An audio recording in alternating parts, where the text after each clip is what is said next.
जय जय स्वामी समर्थ. श्री स्वामी समर्थ. नमस्कार प्रेमळ भक्तांनो. जर तुम्हाला जीवनात यशस्वी व्हायचं असेल तर यशस्वी होण्याचा एक उत्तम पर्याय आहे. दुसऱ्याचं भलं झालेलं पाहण्याची ताकद आपल्या मनात असली पाहिजे, तर आपण जीवनात यशस्वी होऊ. कोणी पुढे जात असेल तर त्याला मागे ओढू नका, तर त्याला पुढे जाण्यासाठी प्रोत्साहन द्या. श्री स्वामी समर्थ. अडचणी आयुष्यात नव्हे तर आपल्या मनात असतात. ज्या दिवशी तुम्ही मनावर विजय मिळवाल त्या दिवशी आपोआप मार्ग निघेल. ज्या दिवशी तुम्हाला सर्वत्र अंधकार वाटेल त्या दिवशी फक्त स्वामी समर्थ असं आपल्या मनामध्ये म्हणा. तुम्हाला हजारो मार्ग दिसतील. जीवनात चमत्कार पाहायचा असेल तर स्वामींची सेवा निस्वार्थ करून बघा. देव म्हणतात, बाळा तू कोणाला फसवू नकोस. मी तुझ्या पाठीशी आहे. तुझी फसवणूक कधीच होऊ देणार नाही.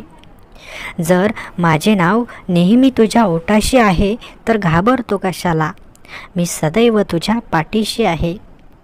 तुझी खरोखर योग्य श्रद्धा जर योग्य ठिकाणी असेल तर घाबरू नकोस. तुझं कुणीच वाईट करू शकणार नाही. आपल्या आयुष्यात खूप अडचणी आहेत, परंतु त्यांना सामोरं जाण्याची शक्ती फक्त स्वामींमुळे मिळत असते. श्री स्वामी समर्थ. दिवसभरात होईल तितक्या वेळेस श्री स्वामी समर्थ म्हणत जा. कारण जेव्हा तू श्री स्वामी समर्थ म्हणतोस ना, त्यावेळेस तुझ्या अवतीभोवती असलेली नकारात्मक शक्ती पळून जाते. बाळा, जर देवाच्या नावातच एवढी शक्ती आहे तर विचार कर, जेव्हा देव स्वतः तुला दर्शन देतील तेव्हा किती शक्तीचं साम्राज्य तुझ्या समोर उभं असेल. पूर्वीच्या काळात साधू संताला कित्येक वर्ष लागायची. ते तपस्या करायचे तेव्हा भगवंत त्यांच्यावर प्रसन्न व्हायचे. मग तू विचार कर, जर तू 1 दिवस 10 दिवस 15 दिवस सेवा करून काहीतरी मिळवण्याची अपेक्षा ठेवतो आहे तर तू कितपत योग्य आहेस. जर तुलाही योग्य ते फळ मिळवायचं असेल तर तुला निस्वार्थपणे होईल तेवढी देवाची सेवा करत राहायची आहे. बाळा, माघारी पाहू नकोस. तुला फक्त पुढे जायचं आहे. जर तुझा देवावर विश्वास आहे ना, तर आजचा हा व्हिडिओ तुला शेवटपर्यंत बघावाच लागेल. आणि ज्यांचा विश्वास नाही ते हा व्हिडिओ शेवटपर्यंत बघूच शकत नाही. आणि बाळा, आपल्या हातून हीच मोठी चूक होते की जेव्हा काहीतरी चांगलं आपल्यापर्यंत पोचत असतं आपण त्याला नेहमी अडवत असतो. आणि एकदा आपल्याला ही सवय लागली की आपली सवय पुन्हा जात नाही. म्हणून जीवनात काहीही झालं तरी कोणालाही काहीही वाईट बोलू नकोस. जे चांगलं होतं आहे ते होऊ दे. जे आपल्यापर्यंत ज्ञान पोचतं आहे ते ज्ञान घे. कधी जर चांगली गोष्ट आपल्याकडे होऊन येत असेल तर तिला अडवण्यात काहीच अर्थ नाही. ही सर्वात मोठी चूक आहे. जेव्हा तुला असं वाटतं ना की तुझं विचार करणारं या जगात कोणीच नाही, तर तेव्हा तुझा विचार करणारे फक्त भगवंत असतात. सर्वजण ज्यावेळेस तुझ्याकडे पाठ फिरवतात, तुला काहीच मार्ग सुचत नाही, त्या दिवशी तुला साथ देतात, तुझा हात पकडतात, ते म्हणजे स्वामी समर्थ महाराज. एवढे श्रद्धाळू जर भक्त असतील तर स्वामीही आपल्याकडे येण्यासाठी उत्सुक असतील.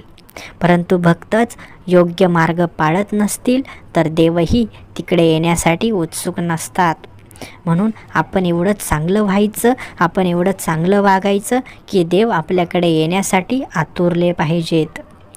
बाळा, जर तू योग्य कर्म केलंस तर फळ द्यायची जबाबदारी स्वतः देवाची आहे. तुला फक्त तुझं कर्म करत राहायचं आहे. फळाची अपेक्षा अजिबात धरायची नाही. जे जीवनात होईल ते चांगलंच होईल.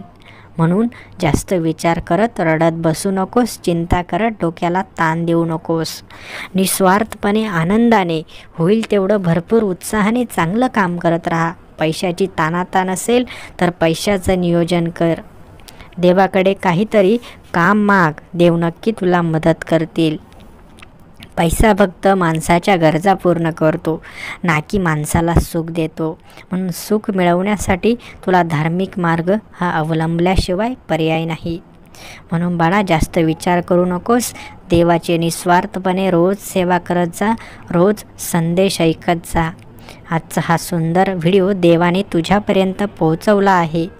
जर तुला व्हिडिओ आवडला असेल तर व्हिडिओला लाईक कर आणि असेच सुंदर व्हिडिओ, भक्तिमय व्हिडिओ दररोज जर बघायचे असतील तर आपल्या या भक्तिमय चॅनलला देखील लगेच सबस्क्राईब करून ठेव. श्री स्वामी समर्थ. जय जय स्वामी समर्थ. धन्यवाद.